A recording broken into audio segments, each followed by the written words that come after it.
గ్రంథములో ఏ చోట చూసినా ఆదరణయున్నది సుఖాలు అందులో ఆదరణయున్నది ఈ శ్వాసలోని ధ్యానించుడి ఈ శ్వాసలోని ధ్యానించుడి.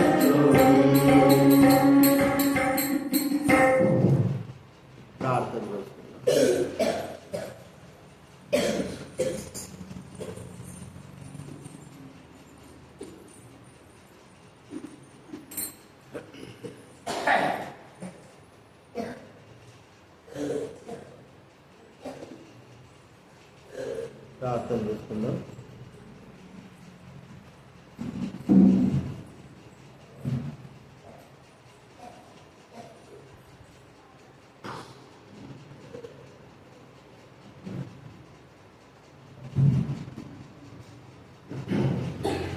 దేవగల తండ్రి, మహాపరిశుద్ధుడైన దేవ, కృతజ్ఞతాపూర్వకంగా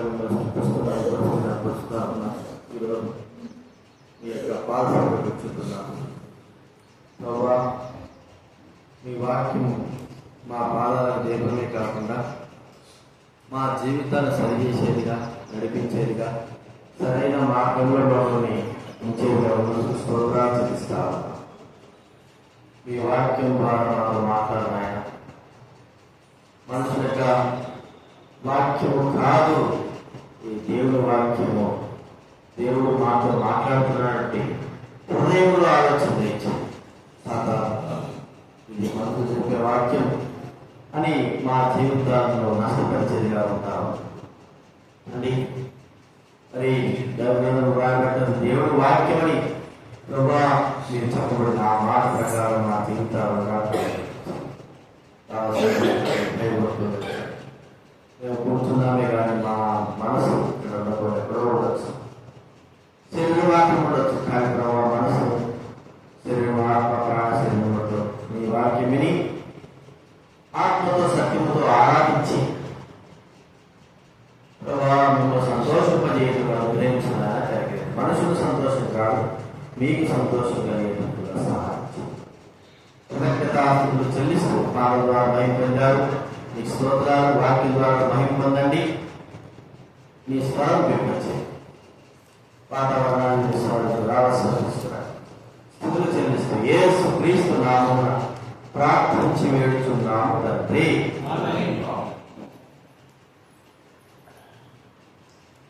దేవుని వాక్యంలో యోహాను సువార్త 3వ అధ్యాయం 16వ వచనము మనమందరం కలిసి చదువుకుందాం.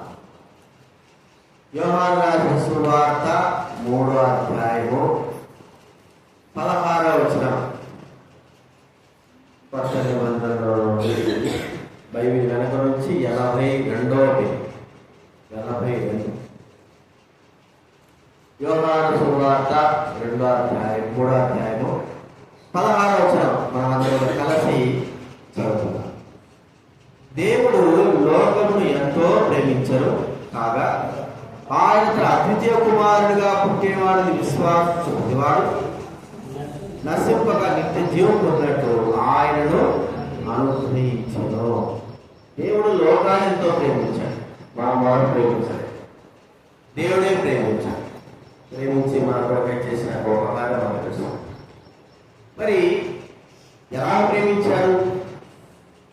ఆయన ప్రేమించే వ్యక్తి ఎవరు? అది మన కుటుంబంలో మన బిడ్డలకు మించిన తర్వాతనే ఎవరినైనా ప్రేమించాలి.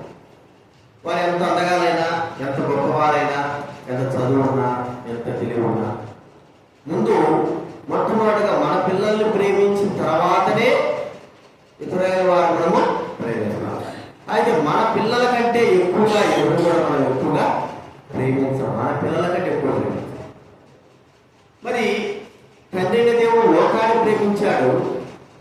లోకం కంటే ముందుగా తన కుమారుడని యేసుక్రీస్తు వారు ఉన్నాడు కదా.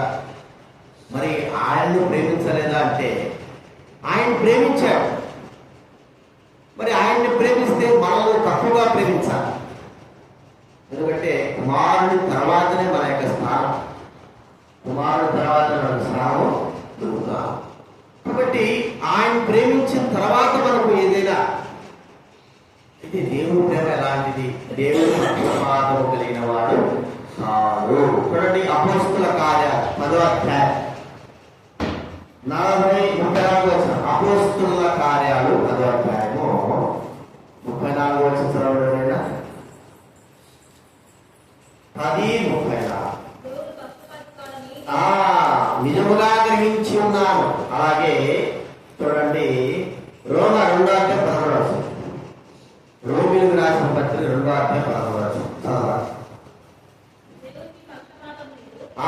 చాలు, దేవునికి ఏం లేదు, పక్షపాతం లేదు. మూడవదిగా 2వ దినవృత్తాంతాల గ్రంథం 19వ అధ్యాయం 7వ వచనం చదవండి ఎవరైనా. 2వ దినవృత్తాంతాల గ్రంథం 19వ అధ్యాయం 7వ వచనం. బైబిల్ ముందు భాగం నుంచి 3 ప్రత్యేగా నుండి తీర్పునిచ్చుడి, దౌష్ట్యము లేదు, పక్షపాతి కాడు. చూడండి మా దేవుడు ఎలాంటి వాడండి, పక్షపాతి కాదు. మా దగ్గర పక్షపాతం ఉంటారు మన పిల్లలకు మించి. అందరు పిల్లలు ఒకటే, ప్రజలందరూ ఒకటే అంటారు, కానీ మనలో ఉన్న పక్షపాతం దేవుడు. ప్రస్తుతానికి మనం ఏం చేస్తాం, ఎంత పక్షపాతమో చెప్పండి. పిల్లలు వదులుకొని దేశం వరకు కూడా మన పక్షపాతాలను చూపిస్తాం. మన పిల్లలకు చూపించిన పక్షపాతం చూపిస్తాం. తర్వాత మన గ్రామస్తుల ద్వారా చూపించిన పక్షపాతాలను వచ్చి వేరే గ్రామం వినామనుకో, అక్కడ గొడవ జరిగింది, ఏదైనా ఒక సమస్య వచ్చింది, ముందు మన వాళ్ళు ఉన్నారు, మన గ్రామస్తులు ఉన్నారనుకో పక్షపాతం చేస్తాం, అంతేనా? తర్వాత మనం వేరే రాష్ట్రం పోతే మన రాష్ట్రం వారికి చూపించిన పక్షపాతం మనం చూపిస్తాం. ఇతర రాష్ట్రం కాదు, మనవాడు తెలంగాణ వాడు, ఆంధ్ర వాడు, అక్కడ ఇక్కడ ముందు మనం చేస్తామో మన పక్షపాతం చూస్తాం కదా. ఎక్కడైనా ఏ రాష్ట్రం ఉన్నా అది దేశం పోతే, వేరే దేశానికి వెళ్ళిపోతే మన దేశం భారతదేశం ఎవరైనా ఉన్నాడు అంటే పక్షపాతం ఎక్కడి నుంచి మొదలవుతుంది, మన బిడ్డల కాడ నుంచి మన నుంచి మొదలు మన దేశం వరకు కూడా ఆ పక్షపాతం వ్యాపిస్తారు. అయితే మరి దేవుడు పక్షపాతం ఉందా? దేవుడు కుమారుడైన ప్రభువైన యేసుక్రీస్తు దైవ గ్రంథంలో యేసుక్రీస్తు వారి గురించి చెప్పడం మాట ఏంటంటే ఆయన పుట్టు లేదు, కానీ దేవుడు కుమారుడుగా ఎంచబడిన వాడుగా ఉన్నాడు, తండ్రి కృపాసం ఉన్నాడు. సర్వ సృష్టికి ఆధారపడిన యేసుక్రీస్తు వారు. మరి యేసుక్రీస్తు వారిని ప్రేమించకపోకుండా, ఎంతగానో ప్రేమించకపోకుండా మన ఎలా ప్రేమించాడు మనం ఎప్పుడైనా ఆలోచించామా? తన కుమారుడైన యేసుక్రీస్తు, సొంత కుమారుడైన యేసుక్రీస్తు వారిని ప్రేమించిన దానికంటే మనం ప్రేమించుంటాడా? చెప్పగలమా మనము? ఆ కుమారుడైన యేసుక్రీస్తు కంటే మనం ప్రేమించాడా? కంటే అనే మాట వచ్చిందనుకోండి, అది పక్షపాతంతో, అంటే కుమారుడైన యేసుక్రీస్తు కంటే అనే మాట వచ్చిందంటే పక్షపాతంతో కూడుకున్నాడు. కానీ అలా కాదు. ఆయన ప్రేమ ఎలాంటిదంటే, మన మట్టివారు నిన్నగాకమన్న 6 సంవత్సరాలు సృష్టింపబడిన వారు, ఎన్నిక లేని వారు, వరద మట్టి దుమ్ము లాంటి వారు వాళ్ళు చేశారు. ఆయన యొక్క ప్రేమ ఎలాగ ఉంది అంటే, తన కుమారునితో పాటి అనే మాట మనం గుర్తించారు. కంటే కాదు, అర్థం కుమారునితో పాటు అనే మనం గుర్తించాలి. మాట మనం చెప్తే యోనాతాను ఉన్నాడు, యోనాతాను కుమారుడు మెఫీబోషెతు. ఏం చేశాడు దావీదు? కుమారులలో ఒకటిగా ఎంచబడ్డాడు, కానీ కుమారుడుగా బల్ల యొక్క భోజనం చేసేవాడుగా ఉన్నాడు, కానీ కుమారుడుగా. తన కుమారుల కంటే ఎక్కువగా ఏం ప్రేమించిన వాడేమి కాదు, కానీ కూర్చోబెట్టాడు. ఎందుకంటే వాళ్ళ తండ్రితో చేసిన నిబంధనను బట్టి తనకు ప్రాణభిక్ష పెట్టి అక్కడ తనను కూర్చోబెట్టాడు. అయితే మన విషయమే ఎలా ఆలోచిస్తే, కుమారునితో పాటు మనల్ని కూడా ప్రేమించి ప్రేమించేటువంటి వ్యక్తి తండ్రి అయినా దేవుడు. దీంట్లో పక్షపాతం ఉంటుందా? కుమారుని ఎంతగా ప్రేమించినాడో ఆ ప్రేమతోనే మనం కూడా ప్రేమించాడు. బైబిల్ గ్రంథంలో యేసుక్రీస్తు చెప్పినటువంటి మాట ఏంటంటే, జగత్తు పునాది వేయబడక మునిపే నన్ను ప్రేమించావు తండ్రి అని తండ్రితో చెప్తున్నాడు. చూడండి, యోహాను సువార్త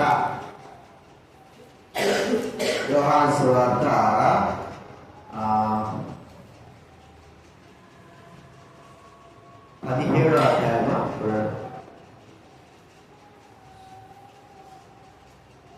అధ్యాయము 24వ వచనం చదవగలిగిన యోహాను సువార్త 17:24. నేను ఎక్కడ ఉందునో నాతో కూడా ఉండవలనని వారు చూడవలని కోరుతున్నాను. ఎప్పుడు ప్రేమించాడు యేసుక్రీస్తు చెప్పండి? జగత్తు పునాది అంటే ఈ భూలోకం, ఈ భూమి పునాది యొక్క జగత్తు, ఈ భూమి సృష్టి పునాది కోసం ప్రేమించాడు. అయితే యేసుక్రీస్తుతో పాటి ప్రేమించిన అనుభవంలోకి మనల్ని కూడా ఏం చేస్తున్నాడా? జగత్తు పునాది వేయబడక మునిపే క్రీస్తులో చూడండి. ఎఫ్ఎస్సి పత్రిక 1వ అధ్యాయం, ఎఫ్ఎస్సి రాసిన పత్రిక ప్రసంగన ఎఫ్ఎస్సి రాసిన పత్రిక 1వ అధ్యాయం, ఎఫ్ఎస్సి 1వ అధ్యాయము 6వ వచనం చదవండి ఎవరైనా. ఆ జగత్తు పునాది ముందుగా నిర్ణయించుకునే మాటలు ఎట్లనగా తాను తన ప్రియుని తాను ఉచితంగా మనకు అనుగ్రహించిన కలుగునట్లు దయా సంకల్పము చొప్పున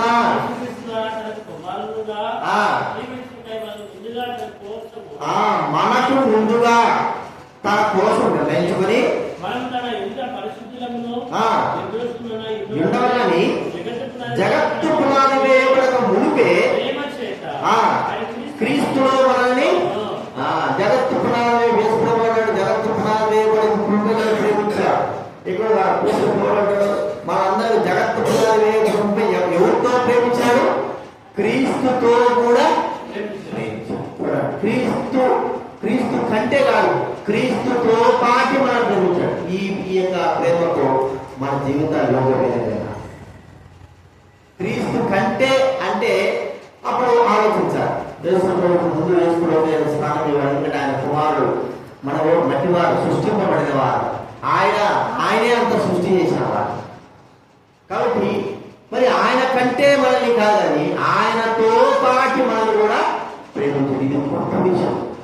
దేవుడి ప్రేమలో ఏం లేదు చెప్పండి? పక్షపాతము లేదు. కుమారునితో పాటి మనం కూడా క్రీస్తులో మనం ఏర్పరచుకున్న కుమారుడితో పాటి జగత్తు పునాది వేయబడక మనం ప్రేమించడము గుర్తించి ఇది మొట్టమొదటి చూస్తున్నాం. దేవుడి ప్రేమలో పక్షపాతం లేదు. రెండవదిగా చూడండి, కుమారుడు యేసుక్రీస్తు ఆయన మాత్రమే తండ్రి అనేది పిలిచాడు. బాగా మనం ఎవరు పడితే వారి తండ్రి పిలుస్తామా? ఎవరు మనకు తండ్రి ఎవరో వారు తెలుసుకొని మనకు తెలుసు. అందరూ ఒకవేళ ఇద్దరు ముగ్గురు అన్నదమ్ములు ఉన్నారనుకోండి, వాళ్ళు కవల పిల్లలు పుట్టారు, చిన్న పిల్లలు ఉన్నారు, వారికి కొంచెం తెలిసింది కవల పిల్లలు ఇద్దరు తండ్రులు ఇద్దరు కూడా ఒకే రూపంలో ఉన్నారు. ఇద్దరు పిల్లలు పుట్టారు, కానీ ఒకే రూపంలో ఉన్నంత మాత్రాన ఒకరు నా తండ్రి ఈ వ్యక్తి చెప్పడానికి వీల్లేదు. చెప్తాడా? చెప్పలేడు. కనుక్కుంటాడు. తండ్రి కుమారుడు తెలిసిపోతాడు, ఎవరు నా తండ్రి ఇతడు, నా తండ్రికి ఈ మచ్చలు ఉన్నాయి, ఇవి ఉన్నాయి, కాబట్టి ఇతడే నా నిజమైన తండ్రి. మరి ఇద్దరు కూడా ఒకటే కవల పిల్లలుగా ఉండొచ్చు, కానీ వారు నిజమైన తండ్రి పిల్లలు తెలుసు కాబట్టి పిల్లలు గుర్తుపడతారు. గుర్తుపట్టి ఇతనే నీ తండ్రి అని మనం పడతానని. మరి మన తండ్రి ప్రభువు యేసుక్రీస్తు తండ్రి ఎవరు? తండ్రి అయినా దేవుడు. మరి ఆయన ఈ లోకంలోకి వచ్చిన తర్వాత ఎన్నో విధాలుగా తండ్రి తండ్రిని సంబోధించాడు, తండ్రిని పిలిచినాడు. అయితే ప్రజలైన వారు మరి తప్పుగా చెప్పారు. నువ్వు మనుషులు కావుగా తండ్రిని పిలుస్తుంటున్నావు అనేటువంటి మాట చూడండి. దైవ గ్రంథంలో నీవు మా తండ్రివి. చూడండి, కీర్తన గ్రంథం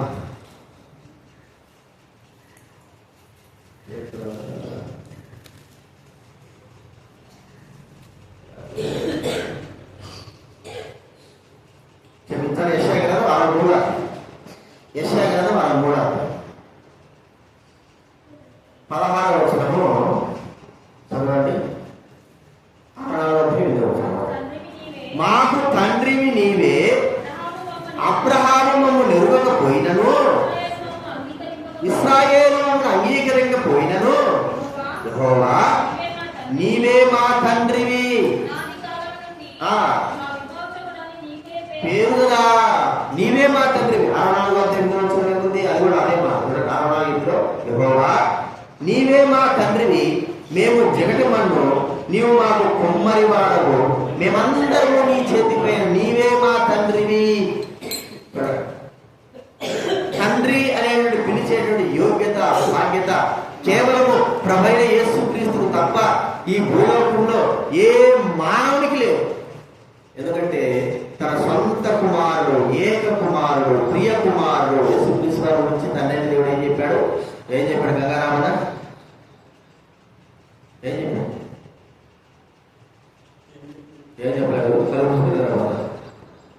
ఏం చెప్పాడు? యేసుక్రీస్తు వారి గురించి తండ్రి దేవుడు చెప్పాడు, సొంత కుమారుడు, ఏక కుమారుడు, ప్రియ కుమారుడు, ఒక్కడే కుమారుడు, అద్వితీయ కుమారుడు. కాబట్టి ఎన్నో నా ప్రియ కుమారుడు మరి మా గురించి ఏం చెప్తున్నాడు? మట్టివారు, సృష్టింపబడిన వారు, నశించిపోయేవారు, చనిపోయేవారు, లేనట్టుగా ఉండేవారు, ధూళి లాంటి వారు. మాకు కుమారుడైన యేసుక్రీస్తు వారికి ఎంత పోలికుంది? సమానం చేయగలరా? దేవుడు మరి తనతో ఎవరిని కూడా సమానంగా ఎంచడు. అంత పెద్ద రాజభవమైనా లేకపోతే ఎంత పెద్ద విగ్రహమైనా, ఈ లోకమంతా ఏటువంటి వ్యక్తి అయినా తనతో సాటిగా ఎంచడు. అలాంటిది తన కుమారుడైన యేసుక్రీస్తు వారితో సాటిగా మన ఎంచడానికి ఇష్టపడతాడా? ఇష్టపడతాడా? సరే, ఒక ఎంచాలి అనుకో, ఎంచడానికి ఇష్టం. మనలో ఏ గొప్ప కార్యాలు ఉన్నాయి, ఏమి మహత్కార్యాలు ఉన్నాయి? కానీ కుమారుడితో సాటి అయినటువంటి కార్యం ఏమైనా మన జీవితంలో ఉందా? అర్థమైందా? కుమారుడితో సాటి అయిన కార్యాలు మన జీవితంలో మనం ఉన్నాయా? ఏం లేవు. మన జీవితం అంతా కూడా పాపం క్రియలు, మోసం క్రియలు, దుర్మార్గపు క్రియలు, ఇలాంటి వారి మీద మనల్ని కుమారునితో మనల్ని తన కుమారుడుగా స్వీకరించడం అనేది ఎంత గొప్ప. కుమారుడితో పక్షపాతం లేదు. దేవుడు ఏమి చెప్పండి? తన కుమారుడితో పాటి మనకు కూడా కుమార్తె అధికారం, తన కుమారుడు యేసుక్రీస్తు వారిని అంగీకరించేటువంటి మనకు ఈ అధికారం మనకి ఇచ్చాడు. యోహాను సువార్త 1వ అధ్యాయం 12. యోహాను సువార్త 1వ అధ్యాయం 12. యోహాను సువార్త 1వ అధ్యాయం 12. వారికందరికీ అనగా దేవుని పిల్లల గుట్టకు అధికారము తన నామమందు యేసుక్రీస్తునందు అంగీకరిస్తే సార్, ఈయన కుమారుడు, ఈయన దైవత్వం కలిగిన వాడు, దేవుడు కుమారుడు అనేటువంటి ఎవరు అంగీకరించినా, ఎలాంటి వారు అంగీకరించినా కుమారుడితో మరి సమానమైన వ్యక్తులుగా చేసేయడమే దేవుడి యొక్క ప్రేమ. ఇందులో పక్షపాతం ఉందా? నా కుమారుడు, నీ కుమారుడు కాదు. ఇప్పుడు ఏమంటున్నాడు? కుమారుడు కుమార్తెలుగా మనల్ని చేసేసాడు.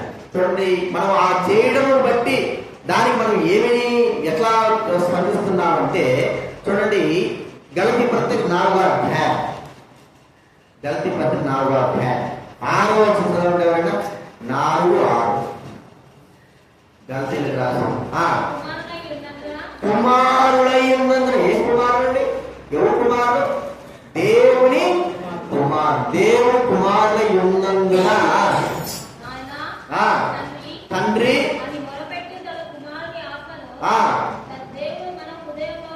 పంపెను, మొరపెట్టు తన కుమారుడు, నాయన తన కుమారుడై ఉన్నందున. పక్షపాతమే బైబిల్లో ఇంకేం చెప్తాను? మొదటి యోహాను పత్రిక 3వ అధ్యాయం 10వ వచనం చూడండి. మొదటి యోహాను రాసిన పత్రిక 3వ అధ్యాయం 10వ వచనం. 3వ అధ్యాయం 10వ వచనం బైబిల్ వచ్చింది. మాకు దేవుని పిల్లలమని పిలువబడినట్లు తండ్రి మనకి మనకి ఎట్టి ప్రేమను అనుగ్రహించిన చూడి మనము దేవుని పిల్లలమే. చాలు, నా మూడు అన్నాను ప్రియులారా, ఇప్పుడు మనం దేవుని పిల్లలమై ఉన్నాము. మనం దేవుని పిల్లలమే, ఇప్పుడు దేవుని పిల్లలమై ఉన్నాము. ఎంత గొప్పది కదండి. కుమారుడు కంటే కాదు, కుమారుడితో నా కొడుకు కూడా కదండి. ఏమంటారు? అందరు నా కొడుకులే ఒక మాటకి. మరి ఇప్పుడు అప్పుడే నా కొడుకు, వీళ్ళందరూ కూడా నా కొడుకు లాంటి వారు అని దానికి తేడా ఉంది కదా. కొడుకు లాంటి వారు అనేది తేడా ఉంది. వీళ్ళందరూ నా కొడుకులే, నా కూతురులే అనే దానికి తేడా ఉంటుంది కదా. మరి ప్రభుని యేసుక్రీస్తువారు ఇతను ఒక్కడే నా కుమారుని కాదు, నా కుమారుడు కుమార్తెలు వీళ్ళందరూ, మరి యేసుక్రీస్తుతో పాటు వీళ్ళందరూ నా కుమారుడు కుమార్తెలే. ఆ అర్హత మనం లేదు, మనకు అర్హతే లేదు. ఆ జోలికి, ఆ కుమారతత్వానికి, ఆ అధికారానికి అనడానికి కూడా మన జీవితంలో అర్హత లేదు అని ప్రభుని యేసుక్రీస్తువారు. చూడండి, బైబిల్ గ్రంథంలో ఇంకేమంది చూడండి. రోమరాష్ట్రపతి 8వ అధ్యాయం 14 రోమిలికి రాసిన పత్రిక 8వ అధ్యాయం 14 15 చదవండి. వారందరూ దేవుని కుమారులు ఎందురు ఎలాగా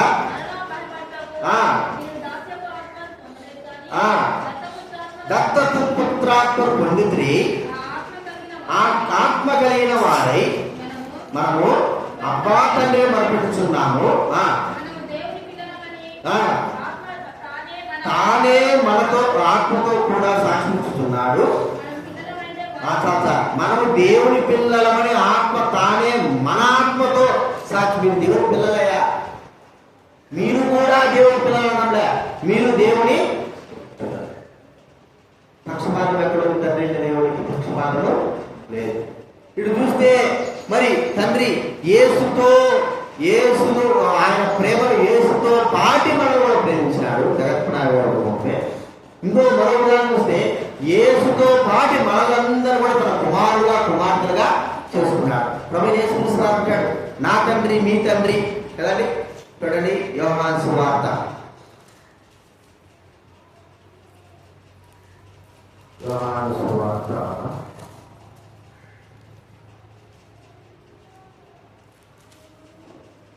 నా తండ్రి మీ తండ్రి దగ్గర ఎక్కిపోతున్నాను అన్నమాట.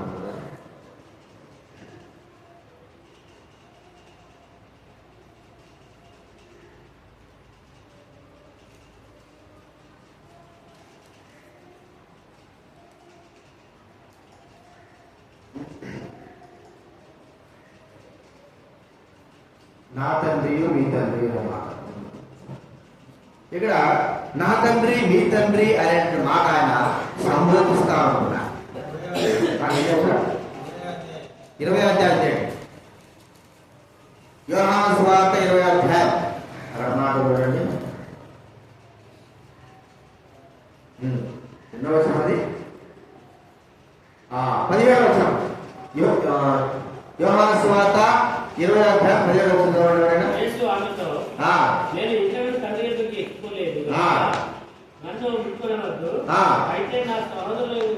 వెళ్ళి నా సహోదరుల యొద్దకు, నా సహోదరుడా నా తండ్రియు మీ తండ్రియు వారి యొద్దకు ఎక్కిపోతున్నాడు. వారితో చూడండి, నా తండ్రి మీ తండ్రి, నా దేవుడు మీ దేవుడు, నా సహోదరుడు. ఎక్కడైతే ఆయన పక్షపాతం చూపినట్లు మనందరూ కూడా దేవుని పిల్లలు. మూడు గుర్తు కదా, దేవుని పిల్లలము. ఇక దేవుని పక్షపాతము లేదు. ఏక కుమారుడైన ప్రభువైన యేసుక్రీస్తు వారితో మనం కూడా తన పిల్లలుగా చేర్చుకున్నాం. తన పిల్లలు యేసుక్రీస్తు వారితో మనము తన పిల్లలు అనేది మనం గుర్తుంచుకోవాలి. అది గుర్తుంచుకుందాం. రెండవదిగా ఆయన పక్షపాతి కాదు, తన కుమారులుగా తన కుమార్తెలుగా, మరి యేసుక్రీస్తు కంటే కాదు, యేసుక్రీస్తుతో మన అందరూ కూడా కుమారుడు కుమార్తెలుగా స్వీకరించిన ఆ ప్రభువును మనము మన తండ్రిని స్తుతించి ఆరాధించాలి. అంత మాత్రం కాకోకుండా మూడవ చూస్తా ఉంటే కుమారుడైన యేసుక్రీస్తు వారు మరి ఈ లోకం పంపిన తర్వాత అనేకమైన మాటలు ఆయన మరి ఈ లోకంలో మన కొరకే అనుగ్రహించాడు. ఆయన యేసుక్రీస్తు గారు చెప్పిన ప్రతి మాట కుమారుడు మరి ఈ లోకంలో తీసుకొచ్చి మన అందరూ కూడా వివరించాడు. నేను చెప్పిన ప్రతి మాట నాది కాదు, ఇది నా తండ్రిదే. చూడండి ఒక మాట ఉంది, యోహాను సువార్త మాట, నేను చెప్పిన ప్రతి మాట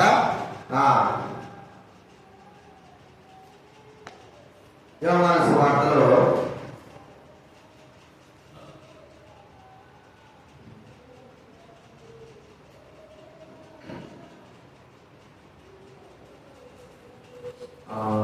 5వ అధ్యాయం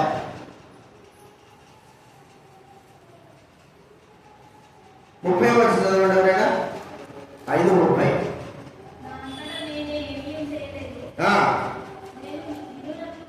నేను వినున్నట్లుగా చిత్త ప్రకారమే చేయకూడదును. నన్ను పంపిన వాని చిత్త ప్రకారమే చేయకూడదు. నా మాటలు కావి, నేను మాట్లాడే మాటలు నావి కావి, తండ్రి అయిన దేవుడివి. నేను చెప్పే ఉద్దేశ సంకల్పాలు నావి కావు కానీ తండ్రి అయిన దేవుడు. మరి ఇవన్నీ కూడా ఈ లోకంలోకి తన యొక్క ఉద్దేశ సంకల్పాలు పంపి మనం అందరం కూడా ఏం చేశాడంటే తన కుమారుడైన యేసుక్రీస్తు వారికి సహవాసానికి మనం పిలిచాడు. దేవుడి యొక్క సంకల్పాలు, ఉద్దేశాలు, గొప్ప గొప్పవన్నీ కూడా కుమారునికి చెప్పి ఈ లోకంలోకి పంపి నీతో సహవాసం చేసేటువంటి ఆ బాధ్యతలో, అంటే ప్రభువైన యేసుక్రీస్తు వారితో సహవాసాన్ని పిలిచేవారు, పిలువబడిన వారు ఎలా ఉండాలి? యేసుక్రీస్తు వారి యొక్క మాటలు, తండ్రి అయిన దేవుని మాటలు అంగీకరించి ఉద్దేశాలు గుర్తించి ఆ సహవాసం నడుచుకునే వారంగా ఉన్నారు. చూడండి, కొరింథీ రాసిన పత్రిక 1 కొరింథీ 1వ అధ్యాయం 9వ వచనం.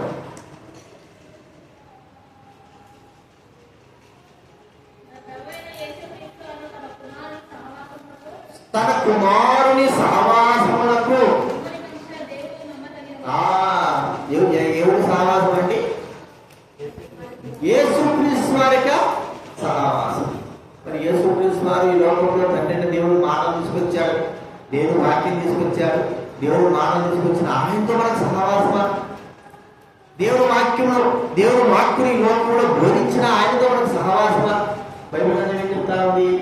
మీరు మన సహవాసం అయితే తండ్రిని దేవుడితో కూడదు, ఆయన కుమారుడు యేసుక్రీస్తుతో కూడదు ఉండదు. యోహాను రాసిన పత్రిక 1వ అధ్యాయం, యోహాను రాసిన మొదటి పత్రిక 1వ అధ్యాయం 3వ వచనం చదవండి. మొదటి యోహాను రాసిన పత్రిక 1వ అధ్యాయం 3వ వచనం.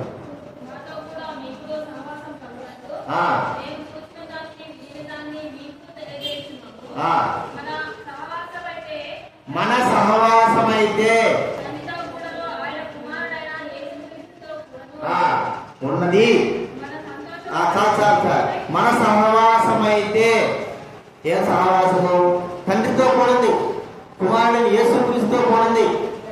కాబట్టి ఆయన మన సహవాసమునకు, కుమారుని సహవాసానికి, ఒకరాజు తన కుమారుడు బయటికి తీసుకొచ్చి లేకపోతే తన కుమారుడు నుంచి పిల్లల్ని ఆహ్వానించాడు. పిల్లలందరూ రండ్రా, నా కుమారుతో ఆట్లాడుకోండి, నా కుమారుతో సహవాసం చేయండి. రాముడేవుడు ఉంటాడు చెప్పండి. అందరూ కూడా రాజకుమారుతో సహవాసం, రాజకుమారుతో స్నేహం, రాజకుమారుతో ఆడుకోవడం, రాజకుమారుతో మరి సహవాసం. ఎందుకంటే ఆ రాజకుమారుతో సహవాసం చేస్తే రాజనగరంలో అన్ని విషయాల్లో అన్ని కూడా అనుభవించేటువంటి బాధ్యతలు దేవుడు ఇచ్చేవాడుగా ఉంటాడు. కాబట్టి ఒక రాజకుమారుడు, మన తండ్రి అయిన దేవుని కుమారుడు ప్రభువైన యేసుక్రీస్తు వారితో మన సహవాసం పెంచడం అంటే మనల్ని మంచోని మనమే మన పిల్లలకి చెప్తారు, అదే వాడితో సహవాసం చేయాలి, వాడు మంచోడు కాదు, వాడు చెడ్డోడు, వాడు మంచోడు కాదు, వాడు మరి ఇంకేమంటారు చెప్పండి, వాడు తోడువాడు, వాడు ఇష్టం వచ్చినట్టు చేస్తాడు, వాడికి సహవాసం చేయదు అన్నారా లేదా? మన పిల్లడు మంచోడే, మన పిల్లడు మంచోడు కాదు, కానీ మన ముఖంతో సహవాసం చేయకపోవడానికి అంటే మన వాడు మనుషుడు కాదు, వాటితో సహవాసం చేస్తే ఇంకా చెడ్డైపోతాడని తాపత్రయం ముందుగా ఆయన కొద్దిగైనా మరి దేవుడు మనల్ని తన కుమార్తె సహవాసం పిలిచాడేమిటి? ఇది ఎక్కడ ఆశ్చర్యం? మరి అందరినీ ఒకరి కాదు, ప్రపంచమంతటా కూడా ఆయన కుమార్తె సహవాసము. ఆయనకు పక్షపాతం లేదు. పాపలందరూ, దుర్మార్గులందరూ, మోసగాళ్ళందరూ, నీతి మందులు అనిపించుకునే వాళ్ళందరినీ కూడా యేసుక్రీస్తు వారితో సహవాసము చేయండి. యేసుక్రీస్తు వారి లోకంలో జీవించినప్పుడు పాపులతోనూ సుంకరులతోనూ ఏం చేస్తున్నాయన? కూర్చొని తింటా అన్నాడు. పక్షపాతం లేదు. పెద్దలతో కూడా యాజకులు, పరిచయులు వారితో కూడా కూర్చున్నాడు. అదే రీతిలో పాపులైన వారు, శుభ్రులైన వారు, ప్రజల దృష్టిలో నీచులైన వారు వాళ్ళ దగ్గర కూడా కూర్చొని భోజనము చేశాడు. అంటే పక్షపాతం లేదు. సహవాసము చేసే వ్యక్తి ఎలా ఉంటున్నాడంటే అందరూ ఆయన దృష్టిలో సమానమే. అందరూ సమానం కాబట్టి, తండ్రి దృష్టిలో అందరూ సమానులు కాబట్టి కుమారునితో పాటు మనం కూడా ఏం చేస్తున్నాడు? సమానంగా అవుతామా? మనం భూలోకంలో ఉన్నటువంటి ఇశ్రాయేలుతో సమానంగా లేదా మరి వారితో సహపౌరులము కాక, సమానం కాక, ఒక భూలోకంలో వారితో ఇశ్రాయేలుతో మనం సమానం కాలేము. అలాంటిది దేవుడితో సమానం చెప్పగలరా? కానీ దేవుడితో ప్రభువు యేసుక్రీస్తు వారితో అందరూ సమానంగా చేసేసారు. నా కుమారుడు కంటే కాదు, నా కుమారుడితో సహవాసానికి రండి, అందరూ రండి. ఎంతమంది పిలుపునిచ్చారు? అందరికీ ఒకే పిలుపు, నా కుమారుడు సహవాసానికి రండి. అంటే భూలోకంలో సహవాసంలో గెలుచుకోవాలంటే స్టేటస్ మనం చూస్తాం. ఈ స్టేటస్ ఇంతవాడంటే ఆ సహవాసం చేసుకోవచ్చు. కాబట్టి అలాంటి ఆ సహవాసంగా ఆ సహవాసానికి మనకు అర్హత లేదు అని మనం గుర్తించాలి. ఆ సహవాసానికి మనకు అర్హత లేదు కాబట్టి గుర్తించుకుందాం. ఇది మూడోదిగా మనము చూస్తా ఉంటున్నాం. నాలుగోది చూస్తా ఉంటే చూడండి, గలతీ పత్రిక 4వ అధ్యాయం. గలతీ పత్రిక 4వ అధ్యాయం 6వ వచనం చదవబడినా. గలతీ పత్రిక 4వ అధ్యాయం 6వ వచనం.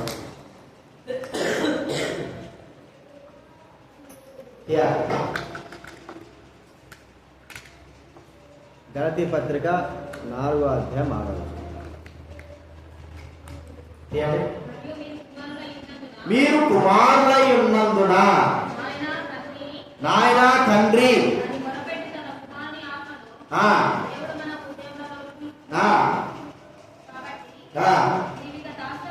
దాసుడము కావు, కుమారుడైతే దేవుని ద్వారా వారసుడు. కుమారుడైతే వారసుడము, కుమారుడైతే మా కుమారుడు అయిపోయినాం. ప్రభువు యేసుక్రీస్తు వారితో వారసుడు కూడా అయిపోయినాం. యేసుక్రీస్తుతో పాటు వారసుడు అయిపోయినాం. చూడండి ఎంత గొప్ప ఆనంద. కుమారుడు అయిపోయినాము, యేసుక్రీస్తుతో పాటు, యేసుక్రీస్తుతో సమానమైన వారసుడు. అంటే ఒక మాటలో చెప్పుకోవాలంటే ప్రభువైన యేసుక్రీస్తు వారికి పరలోకంలో ఏమైతే కలిగి ఉందో అదంతా కూడా మనకు కూడా సమానంగా ఆయన అనుగ్రహించిన వాడిగా చూస్తాము. ఒక వ్యక్తిని పిల్లల్ని నీకు అప్పుడు చెప్తా ఉంటారు, వాళ్ళు భయం మరి ఇతర పిల్లలు కొడతారు. ఒక ఆమె సాకు కుమార్తె చదివించిన బాగా మంచిగా గౌరవం కోరుకుంటుంది. వయసు అయిపోయింది. ఆ అమ్మాయి కూడా ఆమె కూడా చదువు సాకు వయసు అయిపోయింది. పిల్లలు ఆస్తులు పరుచుకోవాలి. అయితే తర్వాత మళ్ళీ రెండో పెళ్లి చేసుకొని ఆమె పిల్లలు ఎంత పిల్లలున్నా సరే ఈమె ఎంత సాకుని ఎంత ప్రియముగా మరి ఆ దగ్గరుండి అన్ని చేసినా కూడా పిల్లలు ఆమెకు ఆస్తిలో కొద్ది కూడా భాగము ఇవ్వలా. అసలు ఇయ్యలే. ఎందుకంటే నీకు గవర్నమెంట్ జాబ్ ఉంది, జాబ్ ఉన్నా లేకున్నా నాకు కూడా కావాలి కదా, మా నాయన ఆస్తి నీకేలా నాయన నువ్వు సాగుగా. అర్థమైందా? ఇప్పుడు ఆ స్థితి మనకు ఉంది. మనగా పర్లోక రాజ్యంలో మనగా ఉంది.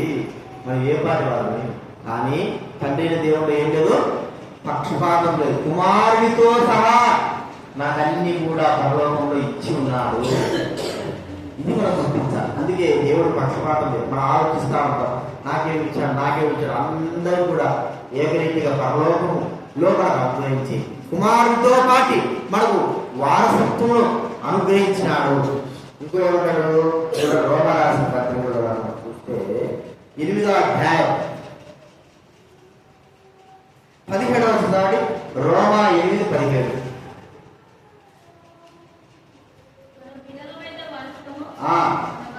అనగా దేవుని వారసులము చూడండి క్రీస్తుతో కూడా మహిమ పొందుటకు క్రీస్తుతో పాటి వారసులము. కాబట్టి తండ్రి దేవుడు ఎవరికి కూడా అన్యాయం చేసేవాడు పక్షపాతిగా ఎలాంటి వాళ్ళు మనకు మా పక్షపాతం చూపారు, మమ్మల్ని చిన్నచూపు చూపారు. తండ్రి దేవుడు కనుక అది ఏం లేదు, కుమారునితో మనకు ఇచ్చాడు. అది మనం దక్కించుకునేట్టు లేకపోతే లేదు. సమానంగా మనకి ఏం చేశాడు వారసత్వంలో. ఇప్పుడు ఈ లోకంలో మనకు ఆ దేశంలో మనకు కార్డు ఇచ్చారు, ఆధార్ కార్డు ఇచ్చారు, ఓటర్ లిస్ట్ ఇచ్చారు. వీటిలో మన హక్కులు ఉన్నాయి. కానీ ఈ కులాలను బట్టి ఏమన్నా హక్కులు కూడా కొంతమందికి వచ్చే హక్కులు పోతాంటాయి, ఉండడానికి పోతాంటాయి, లేదు కూడా వస్తాంటాయి. ఈ హక్కుల్లో తేడాలు వచ్చాయి కులాలను బట్టి. కానీ భారతీయులమే, అందరూ సమానమే. కానీ ఈ కులాలను బట్టి ఏమని చెప్పండి తేడా, చదువుల తేడా, ఉద్యోగాల తేడా, అన్నిటిలో కూడా తేడాలని మనం చూస్తా ఉన్నాం. తండ్రి దేవుల తేడాలతో పక్షపాతం లేదు. కుమారుడితో వారసం అయిపోయినాం, కుమారుడితో వారసత్వం అనుభవిస్తాం. ఇదంతా కూడా తండ్రి దేవుని యొక్క ప్రేమ. ఇది మనం గుర్తించాలి. అది గుర్తించుకున్నా 4:8 వారసత్వము. చివరిగా ఇంకొక మాట మనం చూసుకుందాము. సదాకాలం కుమారునితో ఉండేటువంటి ఆధిక్యత. మనం సదాకాలం ఉండలేము. మన గడ్డివారం, మట్టివారం, నశించిపోయేవారం. ఒకవేళ ఆయన మరి కోపపడితే మన ఆత్మ కూడా నశించిపోయేదిగా ఉంటుంది. అసలు బూడిద కూడా చేయగలడు. అసలు ఈ ప్రపంచంలోనే మనకు ఉనికెట్టు లేకుండా చేయగలడు. కానీ కుమారుడే ఎలాగైతే జీవిస్తా ఉన్నాడో, యుగయుగాలు ఉన్నాడో, అలాగా ప్రభువైన యేసుక్రీస్తు ఏం చేస్తున్నాడు? ఏం కాదు ఆ పిల్లగా నువ్వే లక్ష్మే దానికి ఏంటో రావాలి. ఏం చెప్పాలి? ఇప్పుడేం చెప్పి ఆడ కుమారుడు ఇప్పుడు చెప్పింది ఎప్పుడు కుమారుడు అయితే చెప్పిన ముందు నుంచి అదే మాట మైండ్ పెట్టు. కాబట్టి సదాకాలం యేసుతో ఉండేటువంటి బాధ్యత. యేసు ప్రభువారు ఎప్పుడు వరకు ఉంటాడు? ఎప్పుడు వరకు ఉంటాడా?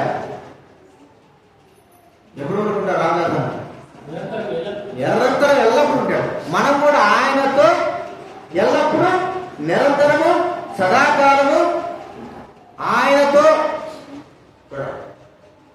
సదాకాలం ఉంటాము. మనం ఉండగలమా? ఉండడానికి తీసుకుంటాం. ఉండే అర్హత ఉందా? ఉంటాము, కానీ అర్హత మనకుందా? మామూలు చూస్తుంటే మెఫీబోషెత్ నువ్వు సదాకాలం నాతో పాటు భోజనం బలం దగ్గర భోజనం చేస్తామంటే కొన్ని సందర్భాలు వచ్చింది. మెఫీబోషెత్ దావి మారాలు మరి అడవుల్లో వెళ్తా ఉంటే మెఫీబోషెత్ వెళ్ళలేకపోయినాడు. తర్వాత మరి అక్కడ బలంగా కూర్చున్నాడో లేదో తెలియదు. సదాకాలం ఉంది కానీ తర్వాత సదాకాలం అంటే దావికి వచ్చిన తర్వాత మెఫీబోషెత్ ఆ కుటుంబాల దగ్గర రానిస్తారా? దావీదు కుమారులు వారి కుమారులు. అలాగే తండ్రైన దేవుడు తన కుమారుడు యేసుక్రీస్తు వారు సదాకాలం ఉంటున్నాడు కాబట్టి మనం కూడా ఆయనతో పాటు మనం కూడా సదాకాలము ఈ లోకంలో ఉంచాడు. చూడండి, సదాకాలం ఆయనతో పాటు స్థుతించే బాధ్యత, సదాకాలం ఆయనతో పాటు సంచరించే బాధ్యత, సదాకాలం ఆయనతో పాటు నివసించే బాధ్యత. ఎవరికి ఇవన్నీ కూడా మట్టి వారము, దేని వారం. ఈ ప్రేమంతా కూడా క్రీస్తుతో పాటు క్రీస్తుతోనే అంతా కూడా అనుగ్రహించిన ఆ ప్రభువైన యేసుక్రీస్తు తండ్రి దేవుణ్ణి మనం స్తుతించి ఆ ప్రభువాని నీ ప్రేమలో పక్షపాతం లేదు. నీ కుమారుడు యేసుక్రీస్తు వారిని కంటే కాదు మీ కుమారుడు యేసుక్రీస్తు వారితో నన్ను ఏం చేశావంటే ప్రేమించినావు. అంత మాత్రం కాదు, నన్ను నీ కుమారుడుగా చేసేసావు. అంత మాత్రమే కాదు, మరి నీ కుమారుడితో సహవాసం నన్ను పిలిచినావు. ప్రియమైన వారులారా, అంత మాత్రమే కాకుండా మనం చూస్తా ఉంటే వారసత్వం నీ కుమారుడికి ఏమైతే ఇస్తున్నావో అదంతా కూడా మాకు కూడా సమానంగా ఇస్తుంటున్నావు. నీ కుమారుడు మరి సదాకాలం మీతో పాటు ఉన్నట్టుగా మమ్మల్ని కూడా మీతో పాటు కుమారుడితో పాటు సదాకాలం ఇచ్చావు. ఇక దేవుడి ప్రేమలో పక్షపాతం ఎంత మాత్రము లేనే లేదు. కాబట్టి పక్షపాతం లేనటువంటి వ్యక్తి ఎవరు ఈ భూలోకంలో ఉన్నాడంటే దేవుడే. పక్షపాతం లేకుండా ఉన్నాడంటే దేవుడే. పక్షపాతం అందరం పక్షపాతం లేకుండా. కాబట్టి ప్రభుత్వం మనం స్తుతిద్దాము.